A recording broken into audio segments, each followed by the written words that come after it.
Alors, dans cette vidéo, on va tenter d'afficher notre liste chaînée que l'on a eu à créer dans la vidéo précédente. Ok? Ce sera très simple. En fait, pour afficher une liste chaînée, ok, comment est-ce que cela va se passer? Actuellement, on a notre liste chaînée comme ceci, ok? On a notre premier élément qui est 5, le deuxième, ok, c'est 4, le troisième c'est 10 et le dernier c'est 17. Et ce qui va nous permettre ici de tout simplement passer de cet élément-là à cet élément-là, c'est en fait l'adresse. C'est cette partie de l'élément E1, c'est-à-dire c'est l'adresse qui va nous permettre de savoir où est-ce que se trouve E2. Donc, tant qu'on connaîtra l'adresse du prochain élément, on pourra y accéder. Et on va continuer à accéder au prochain élément, ainsi de suite, à chaque fois grâce à l'adresse. Ce qui va nous permettre de savoir qu'on est au dernier élément, c'est tout simplement ici cette valeur-là, nulle. Lorsque on va tomber sur nul, on saura que, ok, on est arrivé à la fin de notre liste chaînée et il n'y a plus rien à chercher encore. Donc, je vais vous montrer comment est-ce qu'on va on va procéder. Déjà, on va commencer à écrire notre fonction. Donc, puisqu'on va juste faire de l'affichage, on ne va rien retourner, ok. Et je vais mettre ici affichage. Et on veut afficher notre liste chaînée, donc je vais passer ici liste étoile L comme ça. Et puis c'est tout ce dont on a besoin. Donc void affichage liste étoile L. On va afficher notre liste chaînée. Et je rappelle où je vous ai dit quand vous voulez manipuler votre liste chaînée, vous avez juste besoin de passer la tête de la liste chaînée. Et puis c'est tout. Maintenant, alors on se dit que notre liste chaînée doit ressembler à quelque chose comme ceci, n'est-ce pas? Après avoir créé notre liste, on se dit qu'elle doit ressembler à quelque chose comme ceci.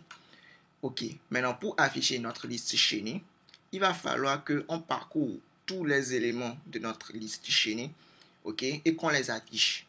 Donc, ici actuellement, on va se dire que notre premier élément ici, ok, la tête de notre liste, ok, va pointer sur, comme ceci, sur cet élément-là. On se dit qu'on a notre tête de liste qui pointe sur cet élément-là. Donc, pour parcourir toute notre liste chaînée, il va falloir que d'une manière ou d'une autre, on fasse passer le L là d'ici à un moment donné ici, puis à un moment donné ici, puis à un autre moment donné ici, ok, ici, comme ceci. Et lorsqu'on sera à un niveau où l'élément suivant vaudra nul, on va s'arrêter. Mais rappelez-vous, je vous ai dit que quand vous voulez manipuler une liste chaînée, le premier élément, c'est-à-dire la tête de la liste, c'est ça qui est le plus important. Il ne faudrait pas qu'on perde la tête de la liste. Donc, au lieu de manipuler directement le L là, il faudrait mieux qu'on utilise plutôt une copie. Ok, on va utiliser une copie de L pour pouvoir parcourir notre liste chaînée. C'est beaucoup plus simple, c'est beaucoup mieux. Donc, ce qu'on va devoir faire, c'est peut-être venir dans le code et dire, on va déclarer liste comme ceci. On va l'appeler tout simplement TMP, TEMP. Temporaire, et lui va prendre la tête de notre liste L comme ça. Donc on va faire ça dans le code. Donc on ne va plus utiliser L pour parcourir la liste, on va utiliser tout simplement TEMP pour parcourir notre liste. Voilà. Donc là, je vais mettre plutôt TEMP. Donc TEMP va plutôt se trouver ici. Ok. Donc lorsque le TEMP sera ici, on pourra afficher notre valeur 5 en faisant quoi? TEMP ici, comme ceci, flèche valeur. D'accord? TEMP flèche valeur. Donc en faisant TEMP flèche valeur, on va pouvoir afficher notre valeur ici qui est 5. Donc rappelez-vous, c'est comme ça que l'on avait défini notre structure de données. Donc struct list, int valeur, liste étoile suivant. Donc cette valeur. Très bien. Maintenant, pour faire bouger TEMP d'ici à ici, ok, ce qu'il va falloir faire, c'est quoi? C'est donner à TEMP, ok, le contenu de TEMP, ok, flèche suivant. Suivant, comme ça.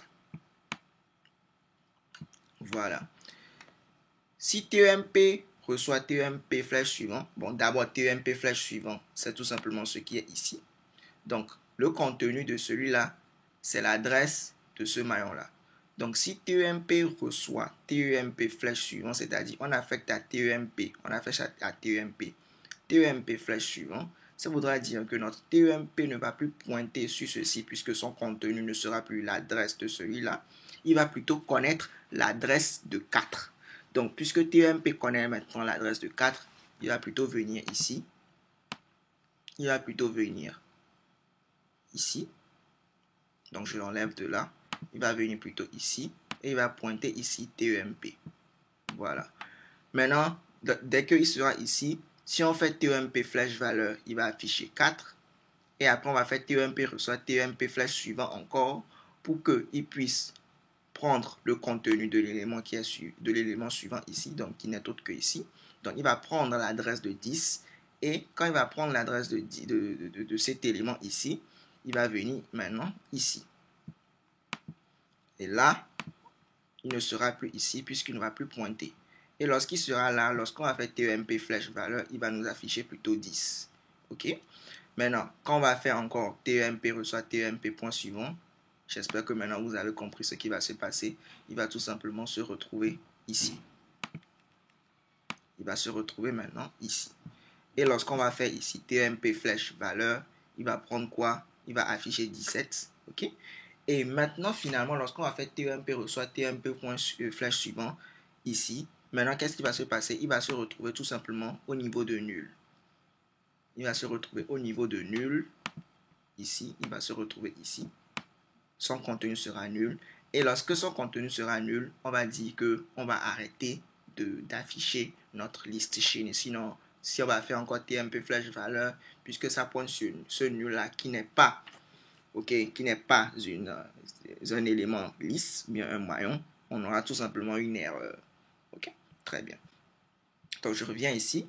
Donc, pour maintenant, je reviens au niveau de l'affichage. On a dit que quoi? D'abord, on va devoir déclarer liste étoile TEMP qui va prendre le L. Donc, comme ceci, on est sûr qu'on ne va pas toucher à la tête de notre liste. Maintenant, la condition d'arrêt, on sera en train d'afficher notre liste chaînée. Mais la condition d'arrêt, c'est quoi? C'est lorsque TEMP sera égal à quoi? Sera égal à tout simplement nul. Donc, tant que TEMP sera différent de nul, OK, qu'est-ce que tu vas faire? Première des choses, tu vas m'afficher pourcentage D. Comme ceci, je mets espace, virgule. Tu vas m'afficher la valeur. Donc, on l'a vu tout à l'heure. Donc, tu vas m'afficher la valeur. Et lorsque tu finis de m'afficher la valeur, tu vas faire quoi? Tu vas passer à l'élément suivant. Donc, c'est comme ça, je lui dis, passe à l'élément suivant. Donc, TEMP reçoit TEMP flèche suivant. Point virgule. Et c'est terminé. Donc, pour que ce soit très propre, je vais venir ici, mettre un printf anti/n pour qu'il revienne à la ligne. Rien qu'en faisant ceci, je vous garantis que notre liste chaînée va s'afficher. Donc, je vais venir ici. Je vais faire ici inclure. Je vais faire ici affichage. J'appelle affichage. Et je vais passer ici ma liste chaînée L comme ceci. Donc, si tout marche bien, normalement, notre liste chaînée doit s'afficher. Donc, je vais compiler et exécuter. Vous voyez, notre liste chaînée, elle s'affiche. Mais malheureusement, elle ne s'affiche pas comme nous, on le pensait. Elle n'a pas affiché d'abord 5, et puis 4, puis 10, plus 17. Non. Ça a affiché 17, après 10, après 4, après 5. On dirait que ça a fait l'affichage à l'envers. C'est bizarre, n'est-ce pas? OK. En fait, c'est parce qu'on a fait quoi? On a fait l'insertion en tête de la liste. OK. C'est pour ça. Quand on fait une insertion en tête de la liste, on renverse l'ordre des éléments. On renverse l'ordre d'arrivée des éléments. Pour régler ce problème, il vaut mieux faire une insertion en fin de la liste. Quand on fait une insertion en fin de la liste, on peut garder, OK, on va pouvoir garder l'ordre d'arrivée de nos éléments. Et cela, on va le voir dans la prochaine vidéo. D'ici là, portez-vous bien. À la prochaine. Peace.